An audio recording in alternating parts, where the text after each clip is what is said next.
Bob Baxley has led teams at some very design-forward companies, including Apple and Pinterest. Along the way, he's learned a lot about the mechanics of leading great design teams to launch products successfully. We chat with Bob about design reviews, who should be involved, and what's the best fidelity of work to show to make them productive. We also speak about getting alignment with developer partners and building key partnerships with executives. We learned a lot about maintaining a connected workflow from Bob, and hope you will too. Thanks for listening.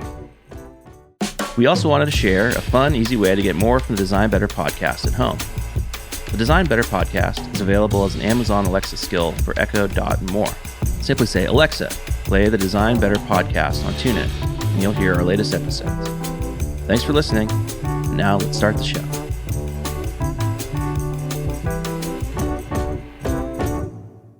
Support for Design Better comes from Gusto, who make running a small business easy. Get 3 months free at gusto.com/designbetter once you run your first payroll. Running a small business is hard work, especially all of the payroll, quarterly tax filing stuff, and HR things. I'd rather be focused on my business and my customers than dealing with the administrative duties. But Gusto makes it easy. They automate the complicated parts of running a business. With Gusto, I never miss federal or state payroll tax filings, and I love the time off requests and time tracking tools. Gusto even offers a small group health insurance option for nearly any budget. When you run into issues you need help with, their HR experts are ready to help. It's a very well-designed product, easy to use, and great emotional design that will put a smile on your face.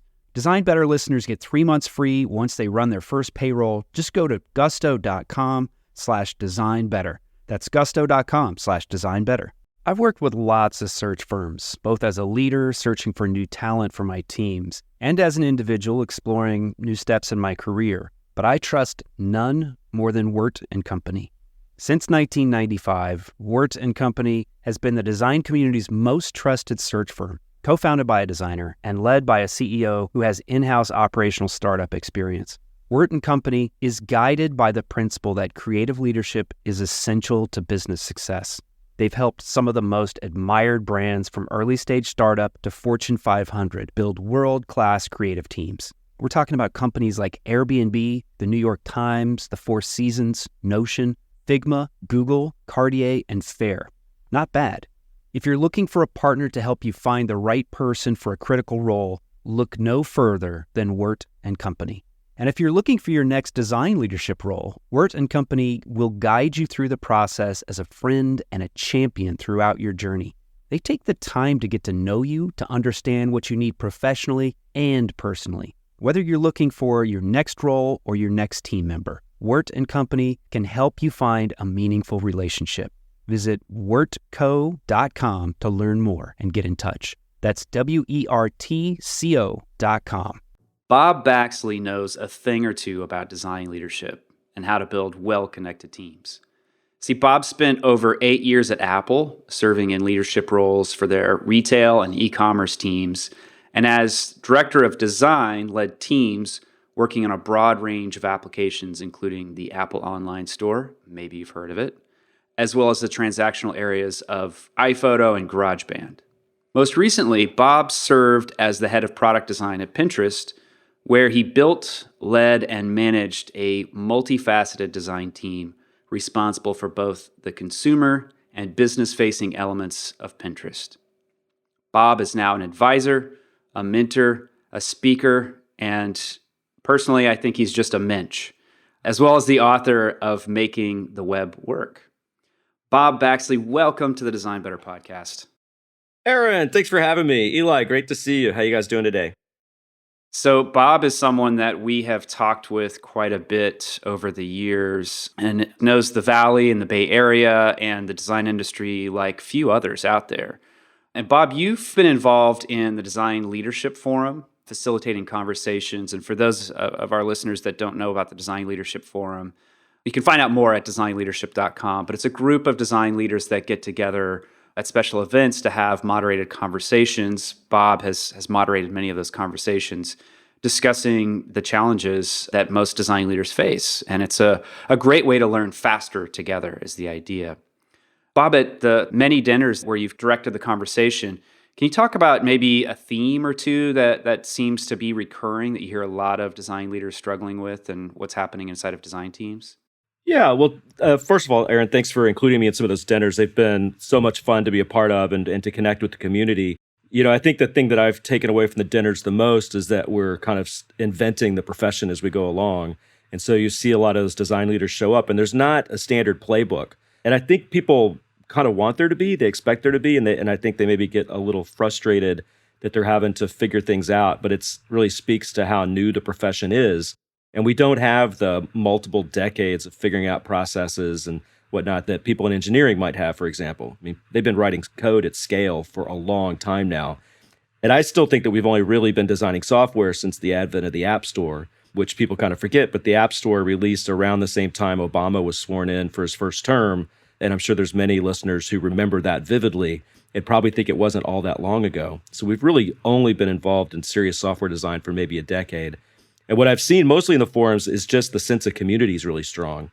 And to have these leaders come in and be able to hear other people talk about similar problems and similar challenges, I think it helps them feel that they're not alone and they're not isolated. When the reality is in their companies, they may be the only people really seriously thinking about these issues. If you go into engineering, there might be multiple engineering managers or directors trying to work through the problems. But oftentimes the design teams, the people leading those teams are really at the avant-garde of building those organizations. So in terms of themes, there's a lot of just practical things about working with engineering, working with PM, hiring strategies. There's a lot of stuff about interacting with executive staff and how to try to get CEO buy-in and things like that. It's a lot of sort of navigating, I hate to use the word politics, but it's sort of navigating the politics and power structure of companies and finding a way to, we talked for many years about getting a seat at the table, and having a seat at the table and actually being part of the conversation is sort of a different thing. And so I think a lot of these leaders feel that there's a seat at the table, but what does it mean for me to occupy that now? And how do I need to interact with the other people around the table? So, I mean, from dinner to dinner, I tend to try to focus on some of the higher level philosophical ideas, sort of what we're doing as a profession, how we're bringing more designers in. Do we love the products we're working on? My experience has been that sometimes people like to talk about that stuff, but there's also a lot of interesting and probably the most passionate conversation around some just pragmatic, practical things. Again, things like hiring strategies, how to do employee reviews, things like that, which again, I think just speaks to how new we are in all this and how we're having to figure it out collectively. Let's talk a little bit about that engineering designer relationship, because that one it's so critical. Not that the relationship between product and design is not as critical, but it seems to be a place where there's often friction, or if there's something that's going to be lost in translation, it's usually right there. In your experience, personally in your career, and maybe also what you're hearing from design leaders in the industry, what are they doing? What are the strategies that they're employing to have tighter alignment with engineering, to have clearer communication lines so they can ship better products? I'm not sure if I have a great answer to that because I don't know so much from talking to other design leaders where they sit on that spectrum. For me personally, I always found it to be beneficial to realize that the engineers, like the designers, wanted to build the best product possible. Like I went into every meeting and every review thinking that everyone in the room wanted to create something that they would be excited and proud to show their parents. And so I think when designers get in this mindset that the engineers are maybe trying to cut corners or aren't totally bought into the design, they're maybe not realizing the full scope of things that the engineers are having to deal with. So as a designer, what I often pushed myself and my team was to just make sure our specifications were as clear as possible. Personally, I was a huge advocate of producing written specs. I don't see that being as popular in companies that are trying to iterate design really quickly. When we were designing something like the online store at Apple, we're taking, tons and tons of credit card transactions, billions of dollars changing hands. People expected products to be delivered on time, correctly, things like that. There's not a lot of experimentation in something like the checkout system for a major e-commerce system. There might be some marketing experimentation, but you're not really messing around to see what happens with some of the checkout flows. So in that project in particular, we wrote a really extensive spec that detailed every last variation. And we tried to get the engineers to help us understand every corner case they were having to deal with. And we made sure all that stuff was thoroughly documented. I tended to use kind of engineering language. So I wanted to express things to engineers and if-then statements, and make sure that they understood the conditionals. And I think that they ended up respecting that mode of communication and that we were trying to preemptively answer all their questions. One of the other dynamics I saw at design-driven companies like Apple and Pinterest is that the engineers came in feeling like they had to do whatever the designers said. I'm sure that's pretty unimaginable in some environments, but at Apple in particular, it was very design-led. Same thing at Pinterest. And so I think the engineers had a hard time knowing how to push back and ask questions. And oftentimes there was a lot of ambiguity in the design that the designer just hadn't thought through, or they had unintentionally left that ambiguity. And so it was always delicate to find that moment when we really wanted engineering to start driving the process and asking us all the questions and telling us everything we had missed. So Bob, when you were at Pinterest, since the focus of the product wasn't maybe quite as transactional, was there more room for experimentation there? Or did you pull in a lot of the same strategies that you had used at Apple? Yeah, no, Pinterest was a world away from Apple in terms of process. So Pinterest is, it operates in the way that I understand companies like Facebook and Google operate. It's very metrics driven, a lot of experimentation, particularly in the new user flows, which is an area where I think it makes a lot of sense. At any given time, and I haven't been at Pinterest for a few years, so I can't speak to what's happening at the company now, but in the time I was there, there could be 90 different experiments going on at any given time. And so there was definitely a culture of, well, let's see, let's stand up a small bucket test and see what happens. So there was a lot less opportunity for design oversight because you couldn't really get a handle on all those different experiments as someone who felt like maybe they were supposed to be the creative director of some of that. And then I think also it sort of confused a lot of the conversation in the company because nobody ever really knew exactly what any given user was seeing. So I thought it ended up being a little confusing because when I logged into the site, I might somehow have gotten into some test and I would be seeing something that was a little bit different. So, it's this funny thing. I noticed this at Apple too, but at a different scale, because designers are always working on the next release and sometimes the release after that. You start thinking in your head that's what's actually going on. And we did stuff at Apple that didn't release for 12 or 18 months.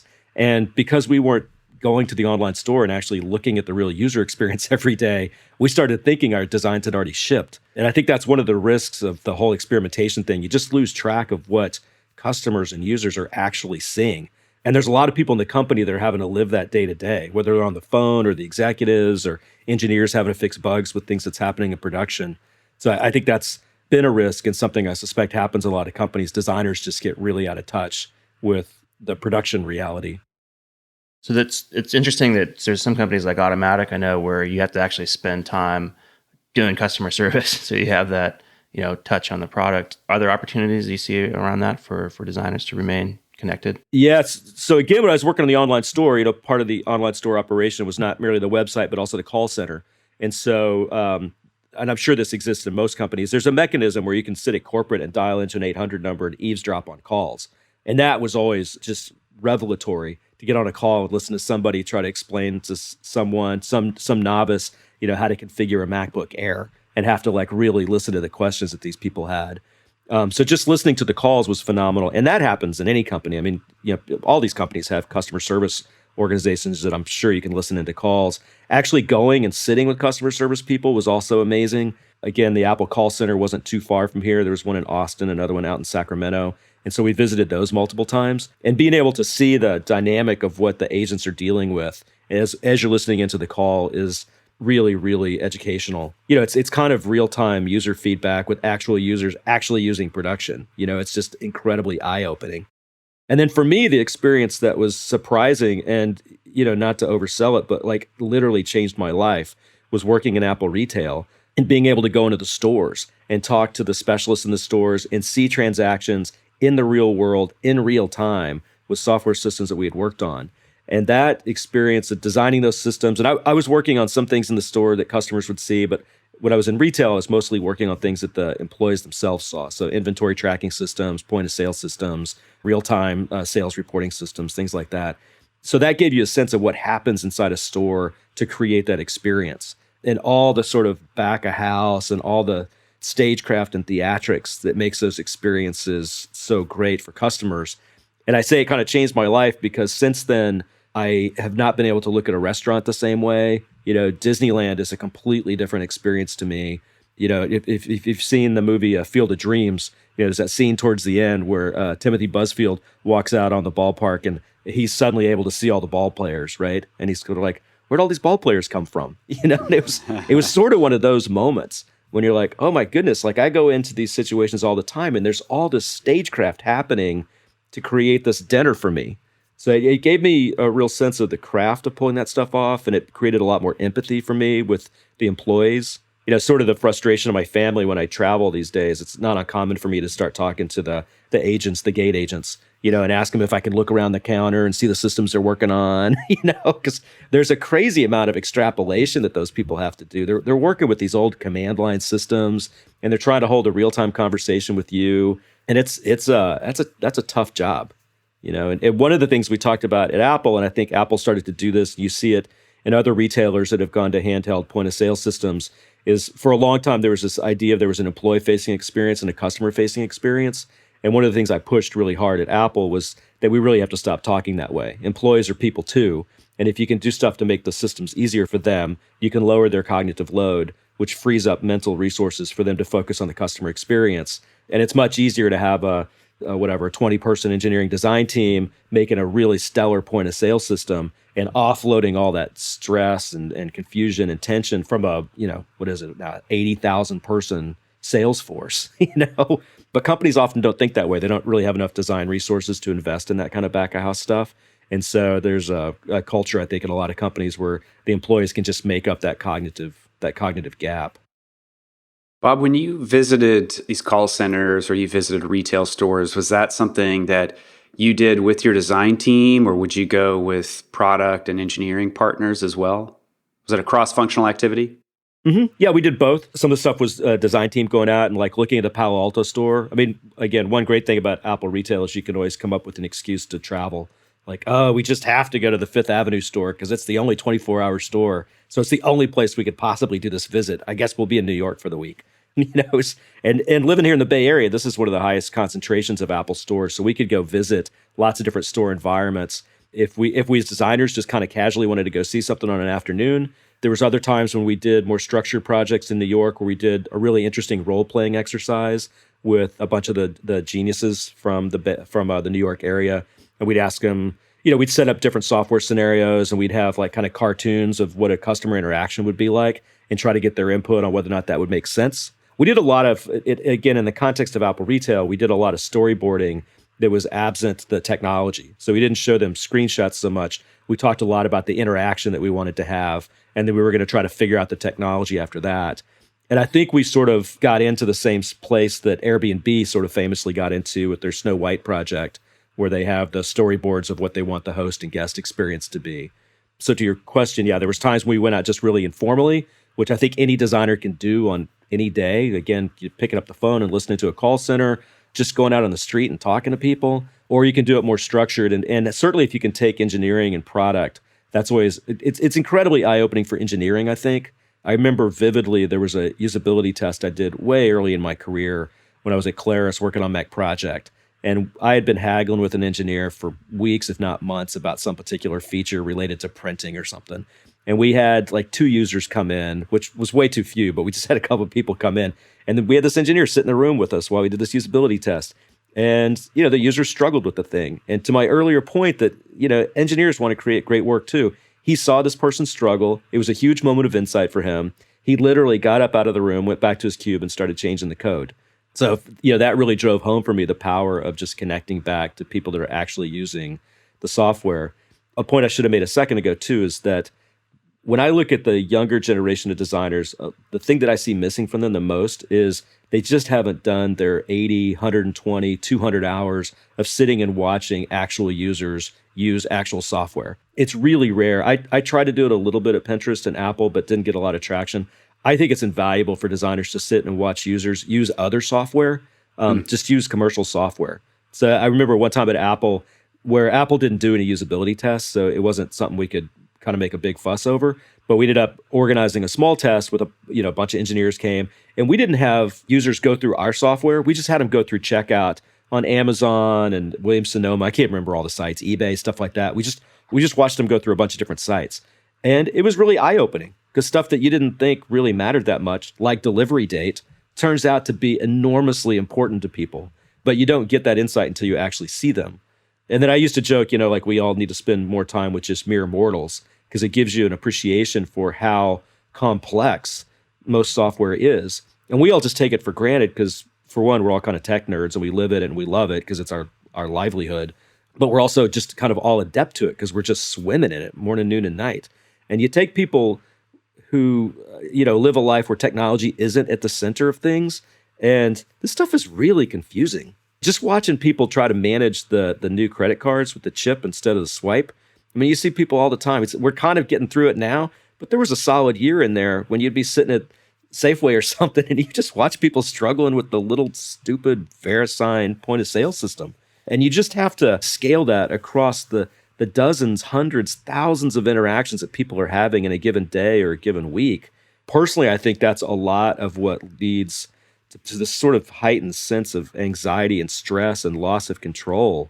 And obviously there's a lot of reasons for that right now, but I think it must be incredibly difficult emotionally to go through your day and not be tech savvy. I think you would feel victimized all the time by these systems that it's somehow gotten in your head that these systems are smarter than you, and there's no attribution for this stuff. So you don't know who to blame. I'm lucky because I know the people that design a lot of the software I use. So when I hit a rough spot with it, I'm the kind of the crazy guy in my basement yelling at people by name because I know who did it, and it gives me a certain bit of control because I realize there's a human being behind it. But if I'm not a tech guy, if I'm my in-laws and I'm 72 years old now, and I just got an iPhone and I can't figure something out, or God forbid, I can't figure out the new feature on the ATM or the check-in kiosk at the airport or the parking meter they just installed on my street, it just must be so frustrating and so anxiety producing. Again, I think those of us that swim in tech all the time, we have totally lost sight that we've created a very rarefied world for those of us who are members of that club.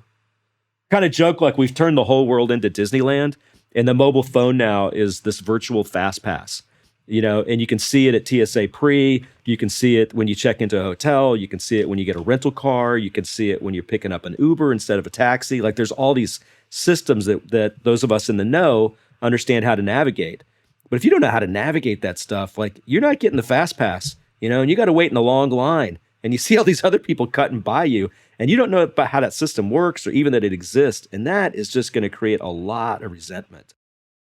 It reminds me of this SNL skit came out about a year or so ago with the Amazon Alexa Silver. I don't know if you guys had watched that, but where the premise was that Amazon came out with a device for older seniors who are having trouble with Alexa. They were kind of shouting her name, Odessa, Alyssa. But it kind of brings up a point though. I wonder, Bob, what do you think about these kind of more emergent interfaces like voice and maybe artificial intelligence enabled interfaces, machine learning enabled. Natural user interface. Yeah, natural user interface. Will those types of things help, or will you just get more kind of entrenched, those of us who are adept at it, and leave the rest of the folks behind?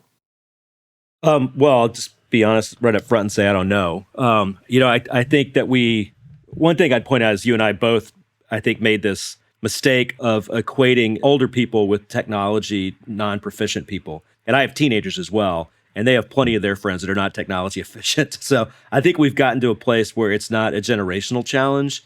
It's how much time people want to spend swimming in these systems, and if you're kind of a nerdy guy, nerdy girl growing up and play a lot of video games, then yeah, this virtual world probably seems pretty natural. But if you're not, it's still pretty hard. There's plenty of kids in high school that are having trouble with Google Docs and figuring out Google Classroom and all the systems they have to navigate.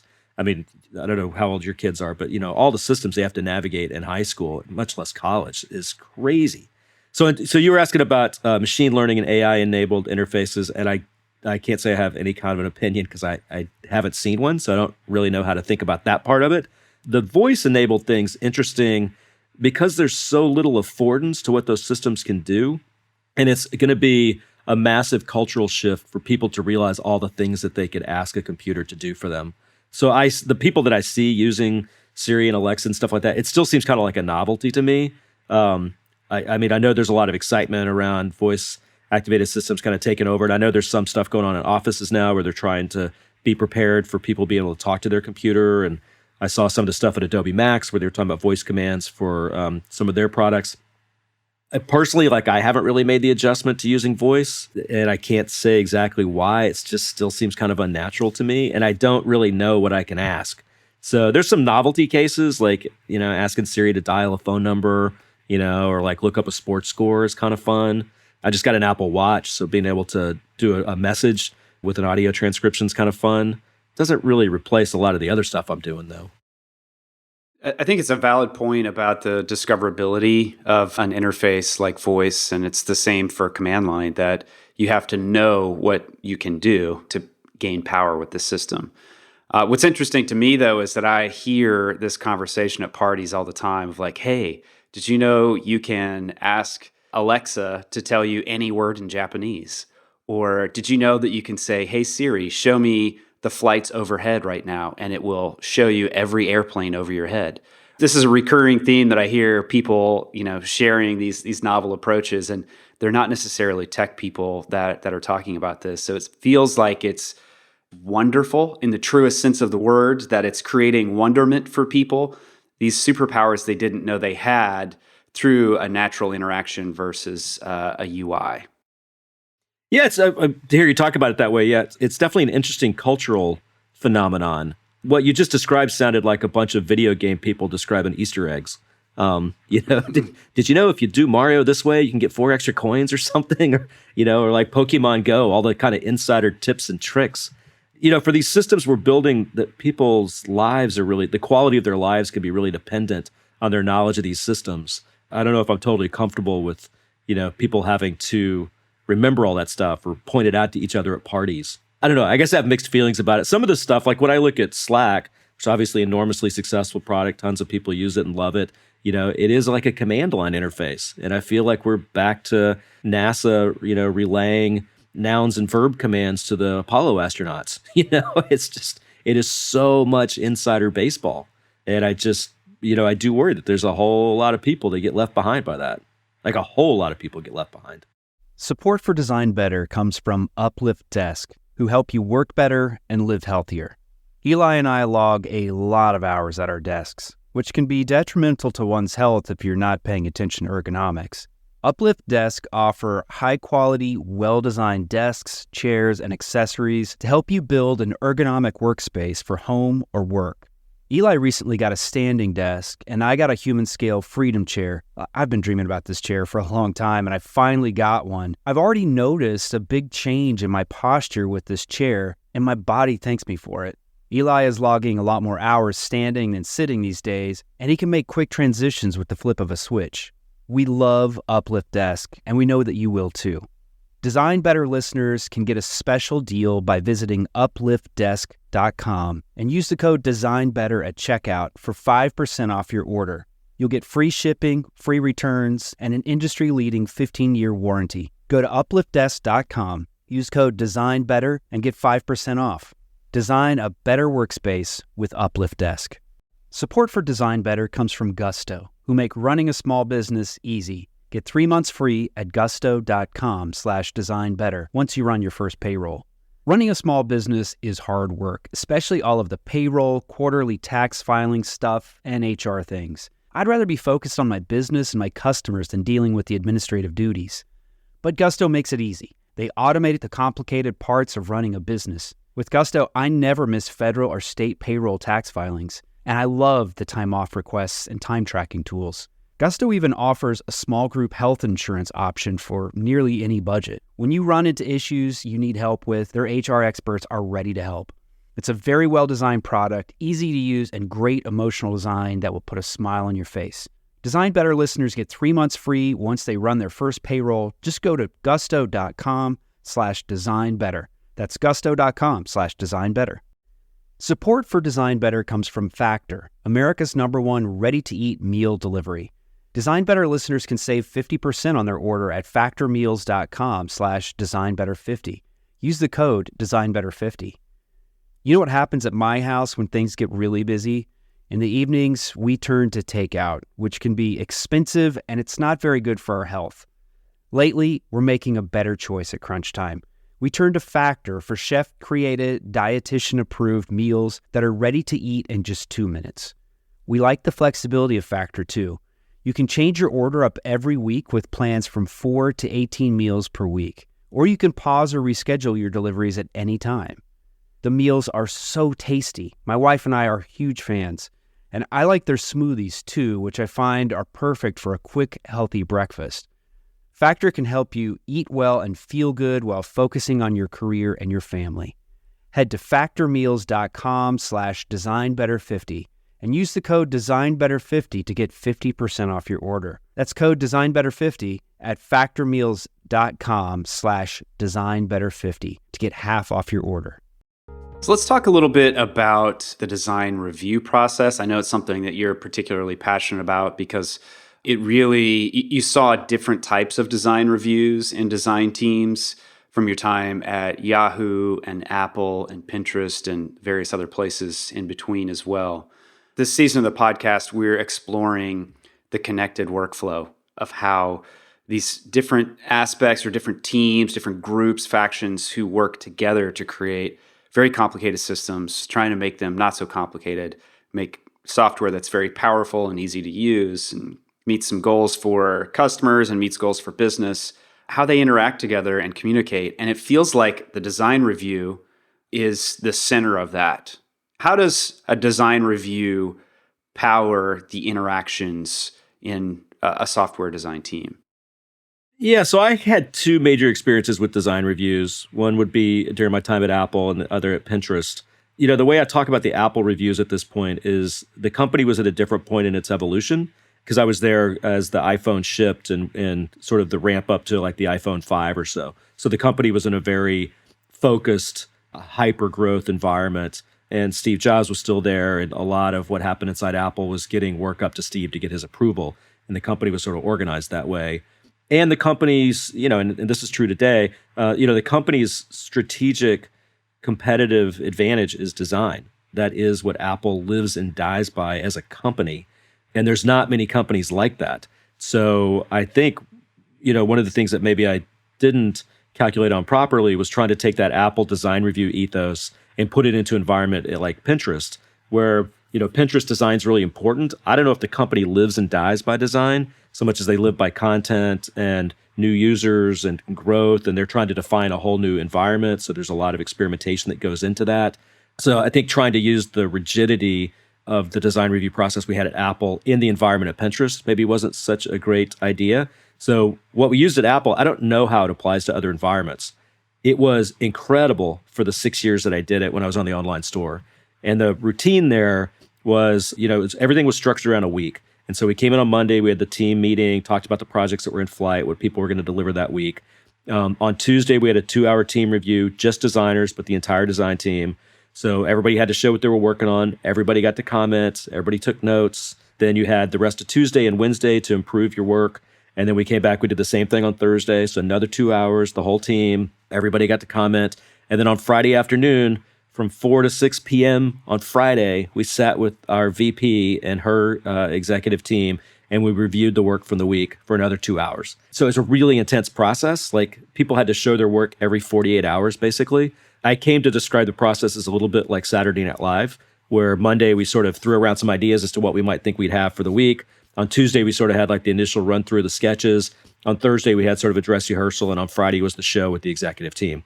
And, it actually is as intense as it was, it sort of lowered the pressure because every Friday there was a new show. And so if we bombed on Friday or one of the sketches didn't go well, it's okay because we were back next week. What I saw in a lot of other companies is designers tend to only go to the executives when they have something good and ready. And by that time, they're so invested in that date, and you can't get the date really quickly, right? So they don't, oftentimes you see people not want to schedule exec reviews until they're really ready. And by then, it's not only is it hard to get the meeting, but the work is already so baked that the executive doesn't have a lot of room to influence it without providing a big setback to the team. So for us, staying in touch with our executive decision makers, every week for 2 hours kept us really closely aligned with them and gave us really important visibility and feedback into all the different parts of the business, the engineering contingencies, things like that. The team that did that, the store at that point was doing billions and billions of dollars in revenue. It was I think at the time, it was the second largest online store on the web, second only to Amazon. And the people we had designing the store was a team of 8.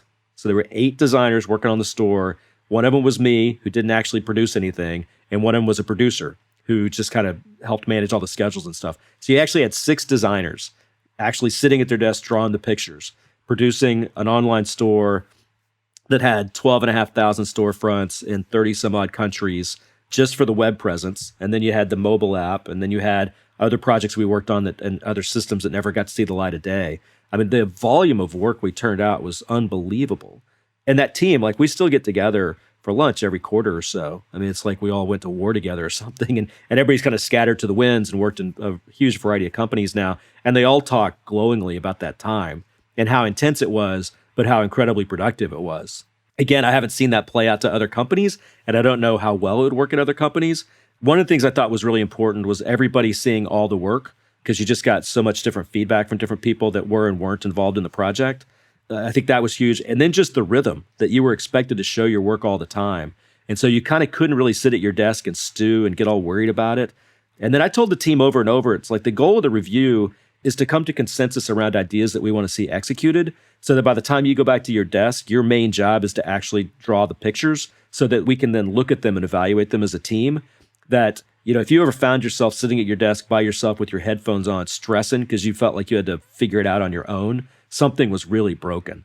So I think for the team, it was useful because it helped them, kind of isolated what they needed to do in any given moment. And again, they didn't feel like they had to carry the weight of the world on their shoulders and sit and solve these big, massive problems by themselves. I use this football metaphor where it's like, nobody wants a Hail Mary pass. We all just need a bunch of 3-yard runs up the middle. So like don't try to impress me. Like, let's all stay together and march down the field in sync. Steve had a great line in an interview, I think with Wired or something, where the interviewer was saying something like, God, your job must be so much fun just to sit here and have these designers bring in all this great work, and you just get to kind of see it and comment on it. And he's like, no, it doesn't work that way at all. Like, if anybody ever brings in anything that surprises me, something's wrong in the process, right? Like, we need to be really hand in hand or, lockstep week after week. And so I actually found it to be an incredibly intense process, but again, super productive, very predictable, and highly efficient. Again, if you think of the scale of that team and how much we were able to produce, I've never seen anything remotely like it. And of course, that wasn't just our team. That was, at the time, that was every team at Apple. They all worked that way. Like, the number of people working on the OS or working on iMovie or iLife, it'd stun you how small those teams were. I don't know if that's still the case. I haven't been at Apple in many years, so it might be different now. But, again, at that moment in time, it was incredible. Can you unpack what you said about that a job said, if you show me something and it's a surprise and we have a problem, what's at risk if designers present to executives something that is a surprise? I always assumed that designers weren't working with complete information, that there was always more stuff about the business and engineering contingencies, and particularly at Apple, because there was no way that as an individual employee, we knew everything that was happening in the company. So because of the secrecy in the company, you had to walk into every meeting with an executive thinking that they were calculating on way more variables than you would ever be aware. So I guess I never walked into those moments trying to, surprise. I mean, and surprise is like, oh, I come up with something completely out of left field that they didn't expect. It's not that we didn't bring in solutions that they smiled about, or said were clever or were a different way of thinking about it. But I think we never came in and tried to solve a problem that we hadn't been in sync with the week before, right? So a lot of the design reviews at the executive level, I mean, obviously, we talked about the design deliverables as a way to define the problem we were trying to solve. And so we walked out of every Friday meeting with a better idea of the problem we were trying to solve in terms of all the constraints and the deadlines and all the, legal contingencies and commerce contingencies. Like, every week we had a better understanding of that. And so the solution we brought in the next time was ever tighter to solving that problem. So I think that the executives might have been impressed or maybe a little surprised, amused maybe, with the way that we solved the problem, but they were never, we never tried to go in and redefine the problem. I might compare it a little bit to like chess. I've been playing a lot of chess lately. The World Chess Championship's going on right now, so I'm having fun watching that. And in chess, the problem's pretty clear. I mean, you can look at the board and everybody knows what, that's what's happening. But great chess players, they make a move and they find a solution that nobody else quite saw. And that's when you kind of go, wow, look at that. That's amazing. But I wouldn't say that's a surprise. I mean, you see it with jazz musicians as well. You'll see somebody doing a riff and some band member will look over and kind of give them a big smile like, wow, I didn't think about doing that. That's a really interesting solution to the problem that we had set up as a band. And so when we were presenting design solutions to the executives, we might find clever solutions, but we were never trying to wholly redefine the problem. So, Bob, you mentioned that this review process might not work at other companies just because of the way that Apple is structured and its history and it's the way that Steve Jobs ran it during the time that you were there. When you moved over to Pinterest, were you able to adapt the review process at all, or how did you approach it differently when you were there? Yeah, so we tried a couple of different things. And again, I'm not quite sure where they've landed now. We did institute a weekly design review with the exec staff, which I think was really good. I don't believe they were doing that before I got there. That actually ended up going to twice a week. So the teams had a steady cadence in which to get to the executives. And we did do all team reviews. If I recall, we eventually broke down so that we had like the growth team would have their review, and then the core product team would have their review, and then the business tool team would have their review. And in those reviews, you would see the designers plus engineers plus PM all together making collective decisions. The big difference in those reviews is there's no one with the moral authority to make a firm decision. So, in some of the talks I give, I have this phrase I use called the path to yes. What's the path to yes? Because all designers need to know what are the hoops I have to go through to get something approved. And at Apple, there was a really clear path to yes, and it went right up the chain of command. And at the time, again, I assume this is still the case of the company, like the people above you were all phenomenally talented. Like if our VP made a decision, I wasn't sitting around questioning whether that was the right decision. I mean, she was incredibly gifted at making these design decisions. And as you worked up the food chain with whoever, Eddie or Phil or Tim or certainly Steve, like the decision-making capability of these guys was unbelievable. And we went into review after review at the executive level where they would look at something and point out something we had missed. We've been staring at it for 4 months and they'd look at it for, a minute and point something we had missed. It's just, so there was sort of a moral authority to make decisions that stick that doesn't exist in a lot of companies. The other thing I used to say about the path to yes, so I use this metaphor of the path to yes should look like a mountain. It could look like a really dangerous, treacherous mountain where you could fall, but at least with a mountain, you can see the summit. And the designers know, I have to go through this set of things to get my work approved. In a lot of companies, I think the path to yes looks more like cave diving, spelunking, where you go in the cave and you're sort of feeling your way around and you can suddenly go through a little hole that opens up a whole nother cavern. And you didn't realize you actually had to go involve, legal representatives from Germany because they have this thing called the Works Council over there. Like, you don't know how many other groups you could stumble into that suddenly think they have a say in it. And when I use this metaphor in my talk, I also like to point out that whenever we see photographs of people cave diving, it always looks really spectacular because they've lit up the cave so they can take the picture, and it looks amazing. But then I'm kind of quick to point out, the cave only looked that way for about 125th of a second. Most of the time, it's pitch dark, And I think that's the reality. And I worked at Yahoo a long time ago, and that company had a very confusing leadership cycle, leadership structure. And it was definitely cave diving, man. Like you had no idea how to get stuff approved, who you had to talk to. And it created so much stress and anxiety and inefficiency for the team. I mean, it made people nuts in a couple of cases, like almost literally. So, I used to joke there's nothing worse than taking a bunch of smart, talented people with a lot of ambition, put them in a situation and then give them no mechanism for making a collective decision. They just they start clawing each other's eyes out. So, I don't know how many companies if you go talk to a CEO or even talk to a design leader and you just put the question to them, what's the path to yes for one of your designers? I don't think many of them could answer. And at least at Apple, I used to tell my team all the time because they talk about wanting to work on bigger strategic things. And I'd always say, well, the thing about doing big strategic work is you have to have big strategic ideas. So what I can assure you is if you have an idea over the weekend and we can work on it a little bit this week, I can get it in front of a VP on Friday and we can get it evaluated. So I want you to feel like there's a path to yes if you have something that needs to go down that trail. And I think that's much more empowering for people than, I came up with an idea and I guess I have to go shop it to these 6 people and maybe somebody will champion it, but I don't really know who. They just get into this whole political thing of trying to sell the design. It pulls you more into the personalities and the politics than the quality of the ideas themselves. I think a lot of companies that we've spoken with, the cadence, that level of access to executives is harder to come by. It's not a weekly interaction with an executive. Some situations that is. And one way we've heard design leaders trying to solve that, Laura Martini comes to mind. She's a Googler on the analytics team.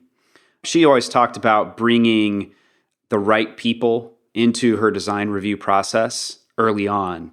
And there's some vulnerability in that too, that her team wasn't presenting perfect, finalized designs. They were presenting early ideas, stuff that was rough, sometimes sketches. Also, Jeff Tehan over at Facebook, I've heard him say basically the same type of thing, that VPs and executives at Facebook, they actually love seeing sketches. And it's the most enjoyable part of the week is to be able to look at these sketches, these early ideas, because it invites participation. So I wonder if you could talk about that and your experience, both in your personal career, but then also your observations of lots of other companies and design leaders you've spoken with. How do people bring the right people in at the right time? Yeah, so at the beginning of projects, like if I think about the Apple Store app for a second, like we had a partner that was on the Apple retail side, and then we had an engineering lead. And this was pretty early on. I guess we would have started working on this around the time the iPhone 3GS was out, and the target was for the app to come out with the iPhone 4. And so app development at Apple was just sort of ramping up, and there was one young engineer who was really excited about doing the app. So we had Scotty involved early on, had Corey over from retail, a handful of designers from the online store side. And then, we got a lot of buy-in both from Ron Johnson, who at the time ran Apple Retail, and Jennifer Bailey, who was running Apple Online Store at the time.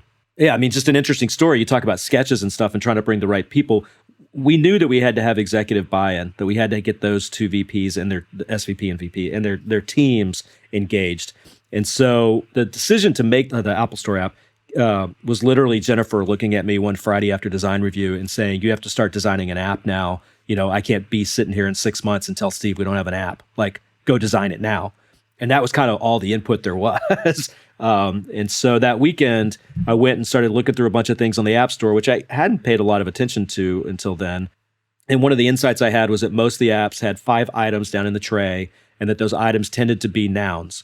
And they kind of dictated the functionality and sort of the scope of the app. And so I felt that if we could get some agreement on what those 5 objects would be, that would provide the basis for the design and give us the executive buy-in we needed at the very beginning. So instead of trying to go in with sketches or anything like that, we just brainstormed about what those 5 objects could be. Clearly one of them was going to be cart. One of them was probably going to be stores. One of them was going to be, whatever the catalog we were going to call it. Maybe one was going to be featured stuff. I mean, there was only so many nouns that would work. And we got all the interested parties into a room. There's probably 20 people in the room. And I just stuck big pieces of paper up on a whiteboard with magnets. And we just sat there. And over the course of like 15, 20 minutes, we just tried out different words, put them in a different order. And then we all kind of looked at it and kind of said, yeah, okay, that's it. And like, yeah, okay, that was it. And that was it for like the next 6 or 7 years. And, right at the very beginning, the VPs felt they had a lot of opportunity to move the design around and say what they wanted in the app and what they wanted the priorities to be. So they had really strong input right at the beginning before there was any work committed, before any final comps had been done, before any designers got attached to any ideas. I think this notion of trying to get the right people in the room at the beginning, I used to use this metaphor that it was like planting a redwood garden, that there was ultimate flexibility in where the trees were going to grow right at the very beginning. But if you let it go too long, things got really difficult to move around. So I loved what you were saying about the woman at Google and sketches and stuff. Like that was something I noticed. And I tried to push at Pinterest and Apple as well. Like everybody put Photoshop down, just back away from your computer for a minute and let's just sketch some stuff out. We'd spend a lot of time doing whiteboard sketching as a team or just having people sit and draw stuff. Like we're trying to come up with a new feature for price filtering or something on Pinterest. Like, let's just draw 10 pictures. Like, just sit and sketch out 10 ideas. And then we'll weed them down. And that actually came from something I saw when I was working at a graphic design studio way early in my career. And we had a new job come in for a logo. And the head of the studio brought in like the 4 designers. They said, okay, everybody just sketch some ideas. And they sketched for like maybe 10 or 15 minutes. And between the 4 of them, they came up with, I don't know, like 50, 60 ideas. And then they just, started looking through them, and you could throw a bunch of them away really quickly, but after like no time at all, you were down to like 2 or 3, maybe 4 really promising ideas. And it was like, okay, take those and flesh those out and let's see what happens. And it really, it really drove home for me that famous saying, if you want to have good ideas, challenge is to get a lot of ideas, And I think when people start sitting down and they're immediately in a tool, whatever that tool might be, but they start producing comps, they start getting attached to that. And then there's like this emotional connection that builds up, and it ends up being costly for them to switch from one thing to another. When at the beginning, it's like, what can you do that is as loose as possible that can convey the idea with the minimal amount of effort so that you don't feel bad about throwing the idea away? I used to talk to my team about, try to be really lazy and think about what's the minimum investment I can make to convey the idea accurately. And let's focus on that. And then once we get an idea that we love, then we'll go all in and we'll really invest in helping to nurture and grow that idea. And we'll bring the army to bring it to life. But at the beginning, let's keep things as loose as possible.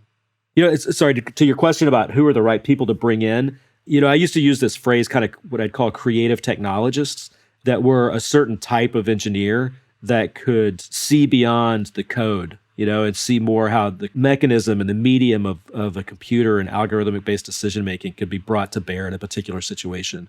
And so in every company I've worked in, there was always a handful of people that you knew across the organization that I would refer to as creative technologists.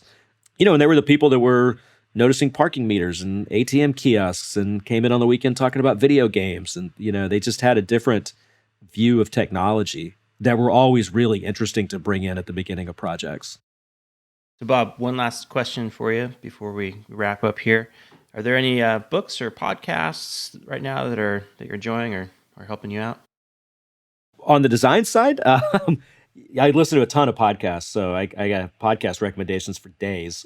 Thinking with the design lens, I think the book I'd recommend right now is Zen and the Art of Motorcycle Maintenance, which is an interesting inquiry about philosophy and the notion of quality and how we think about objective versus subjective reality. I'm highlighting massive portions of the book because I think they apply a lot. Well, it's a lot about technology and the dehumanizing effect of technology and how we get distanced from the people who are making all this stuff. Like the lack of attribution in technology, I think is a huge issue. I think it really dehumanizes the creators and it dehumanizes the consumption experience that the customers have. So Zen and the Art of Motorcycle Maintenance, really different kind of design book, but a really interesting, powerful read for me right now. And I urge people when you read it it's one of those books that there's a lot there. And so I've gotten in this habit of reading a book like that really slowly. So I'll read like one chapter a day, and the chapters are only like 4 or 5 pages. So, it's going to take me like 6 months to read it. But when you spend that much time reading a book like that, it sits with you and becomes kind of part of your life in a really different way than just try to power through the 300 pages or whatever. So if you're going to read that one, take your time. On the podcast front, probably the most interesting one I've read that I've been listening to right now is called Everything's Alive. And Everything's Alive is an interview show where they're interviewing inanimate objects. So the first episode was an interview with a soda can, and it's all, I think it's scripted, or at least it's ad-libbed by really, really gifted comedians and actors. And so the soda can's talking about where he lived in the grocery store and how he got taken out to kids' soccer games, but he was the soda can that never quite got consumed, and kind of what that whole experience was. And how at the end, that the host finally says, well, do you want me to open you and drink you? And the guy's like, well, yeah, that's why soda cans exist. So if you could do that, that'd be awesome. And so there's this whole thing about him being consumed at the end. There's an episode about an elevator. There's one with a lamppost. And I think that one's been really powerful for me because one of the things I've tried to do this year is really try to imagine the world from other people's points of view. And so for part of the year, I was really kind of obsessed with the idea that when I was talking to somebody, they were seeing me from their eyes, and I was seeing them. And even though we were in the same space, having the same conversation, we were having two wildly different experiences of it. And then somewhere in the year that actually got translated over to animals. And I started noticing my dog more and just like really wondering what's going on with my dog, and thinking about what a completely different experience of the world that he has and the stuff that he's smelling and that he's thinking. And like, we live in the same house, we know all the same people. We go on the same walk. We spend an enormous amount of time together and we are having wildly, wildly different experiences of life. There's a really interesting article about octopuses, and how intelligent they are and how amazing they are, and just trying to imagine the world from an octopus's point of view. So somehow this podcast came along, and it just kind of took that another level, So now you sort of, I don't know, you sit and you think about your car, and your car's sitting in the driveway, just kind of cold, and wondering when you're going to come back and drive it around, and like, what's it mean to be a car? Because all I really want to do is get out on the freeway and go fast. And God, I'm just stuck in traffic all the time, and it's kind of a bummer. And when are you going to fix that dent, man? I look bad. Could you help brother out? So anyways, Everything's Alive is the podcast I'd go for, and Zen and the Art of Motorcycle Maintenance. Perfect. Those are great. I'll have to go back to Zen because I read it as an undergrad and need to spend some more time with it. So, Bob, thank you so much for being on. It's wonderful having you, and we really appreciate you being here on the show. Thanks, guys. Appreciate the opportunity. Love the podcast. I'm glad you guys are out there doing this stuff. Thank you so much for the time.